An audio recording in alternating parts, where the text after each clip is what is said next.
I'm going to read from the first 2 pages of the book I'm just editing now, finishing up, called The Faraway Dead. And it doesn't really need any more introduction than that. Rachel Teasdale and her sister Helen lived together in the home they grew up in. And as far as anyone could tell, Rachel and Helen included, this is where they would die as well.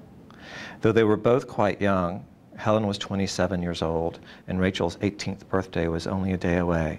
The path their lives would take seemed clear and predictable, each girl so closely bound to the other that to imagine a life apart was a pointless foray into fantasy. You might as well imagine building a cabin on a cloud. They lived in a town called Rome, a town founded, invented actually, by their great-grandfather, Elijah McAllister.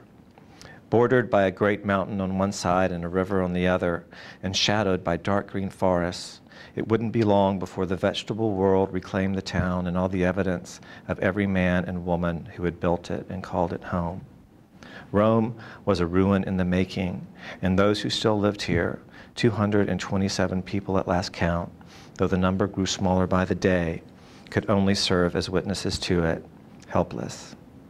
As this story begins, Rome was hanging on by a few invisible silk threads. The sisters Rachel and Helen were known simply as the girls. That's what people called them, the girls. Have you seen the girls? There go the girls. For the last 10 years, since their parents had died, they had never been not together. Never. It was as if their common losses had brought them so close that a biological metamorphosis had occurred, or correction, fusing them forever at the metaphorical hip.